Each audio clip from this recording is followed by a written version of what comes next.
I don't know. This movie kind of makes me want to get a dog.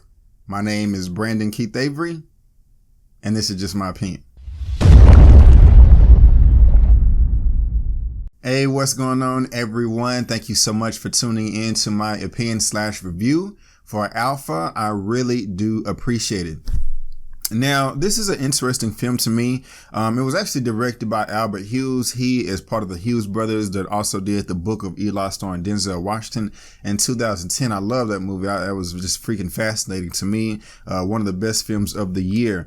He's also did a number of shorts, and why I say it's interesting to me is, if you wanted a good sense of the tone going into this movie, you're probably going to be confused. I believe they kept pushing this movie back. I tried to react to it over a year ago, and I didn't upload it to YouTube because I forgot to delete a bunch of footage off my camera in the middle of me reacting. It got full and it stopped recording after like 30 seconds. So I was pretty upset about that. But when I originally tried to react to this trailer, to this film, when I first heard about it, there was really no dialogue in the film. It seemed just kind of like a very somber, epic tone of survival. And now when you look at the marketing material, it's not like that. It's like a family-friendly Disney movie to where they're like, are you interested in the story of how mankind discovered man's best friend?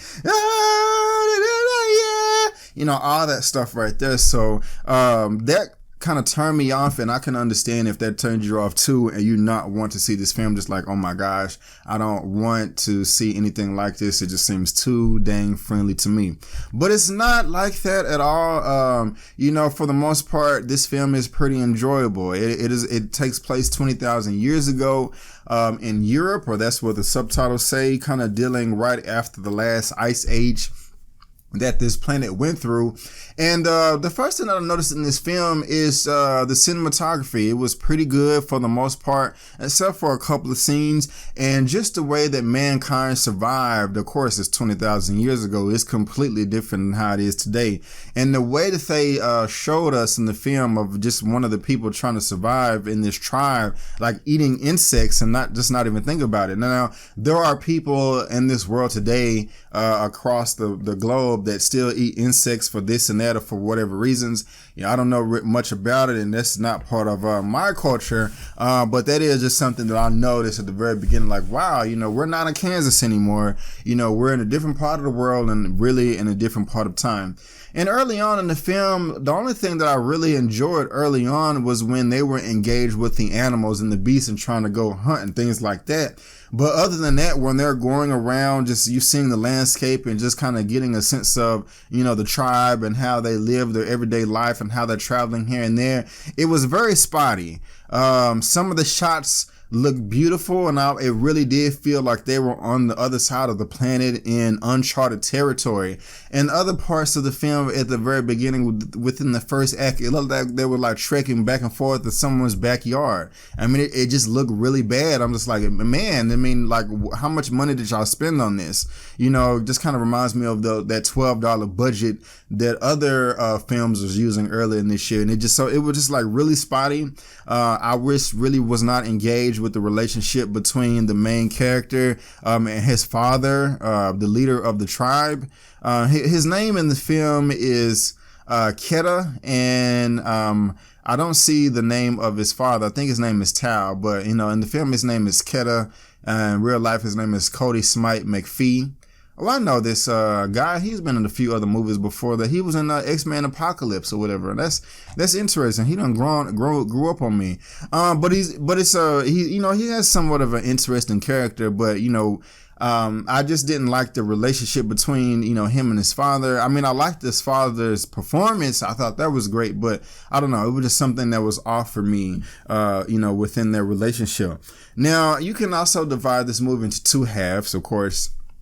the first half and the second half. But what I mean is, the first half of the movie to where Keta does not meet the dog, and then it's another, like, it just kind of transitions over a completely different tone after he meets the dog or the wolf dog, and going on in the rest of this film. The breed of this dog is a Czechoslovakian wolf dog. I had to look that up because of a dog. Look that up. And, the relationship was great. Like I said in my intro, it kind of makes me want to get a dog. But something that also just stood out to me, I want to say in the second act of the film, things did just get a lot better. After we were seeing them hunting and things like that, and just trying to survive, and Keta, gets thrown over a cliff by one of the bison, that's where really things started to pick up for me. And I just really, started to care and got a real sense of danger. Like, man, I hope this dude makes it. I hope he, just doesn't die, or if he jumped off a cliff or a terrain and he was, falling into like a body of water or something like that. I was kind of tense up in my seat like this, like, oh my God, it's going to hurt. Oh, okay. He made it, so, that just does a really good job right there of getting you engaged in the film. And I just have to give, 2 thumbs up to the director. And he's just really started showcasing a lot of beautiful shots. Like I just said that some of them looked like they were shot in somebody's backyard, with an old flip phone camera. But, after, Keta got into danger and he's just trying to survive, that's where everything just really did pick up. There's this one shot where he's hanging on the side of a cliff, and I just thought that was one of the most beautiful scenes in the whole entire movie. Like, real talk, I was blown away by it, I was like, whoa, okay, that looks really, really good. They did a great job there. And then just a number of other shots too, where the cinematography on the screen did just really pop. I also did see this film in 3D. When did I see this? I saw it Tuesday. And it was, involuntarily, that's just the format that, we had to see it in the screening. And I'm not a big fan of 3D. If they abolished it, I would not lose a moment of sleep. But it also helped me in this film enjoy it just a little bit more. Some of the effects didn't just feel like it was popping out at you as it's falling towards the screen, which I like. That is my personal favorite, if I am going to watch a 3D film. But you also got a really good sense of depth. And when someone is trying to survive, you have wolves and tigers and buffalo and bison, things like that, with wide shots, from here going past all the way to the horizon and things like that. It just, provided a great image for you to see, with the 3D glasses. So I never would have wanted to go and see this movie in 3D, but if you are a 3D fan, it does, heighten up the film just a little bit more. So, that's just something that you can look forward to.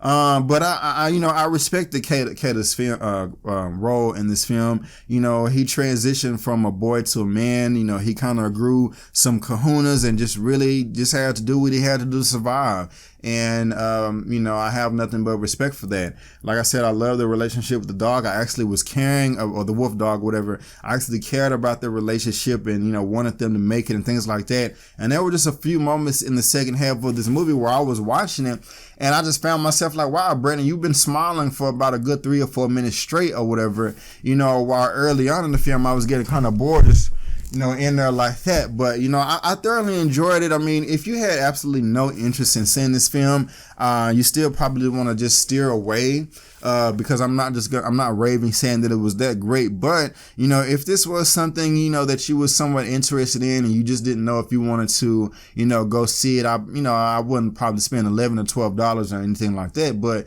if you just want to go check out a good matinee, hey, I recommend the film. If I had to rate Alpha out of a 1 out of 10, I would give Alpha a 7 out of 10. Yes, a 7 out of 10. But guys, that's just my opinion. Have you seen Alpha, or do you want to see it? Have I turned you on? Have I turned you off? Do you agree with me or do you disagree with me? Let me know down in the comment section below. Let's get this conversation going and keep it flowing. If you like this film, if you like this video, go ahead and give me the thumbs up. And if you don't, that's fine, but you can still subscribe to my channel. You can also look me up on social media, Facebook, Instagram, and Twitter. It's right there at the bottom of your screen, and I made it very easy by providing links to all that good stuff down in the description box below. But guys, I just want to thank you again for tuning in to my opinion/review for Alpha. And before you go, don't forget that my name is Brandon Keith Avery, and that's just my opinion. Peace.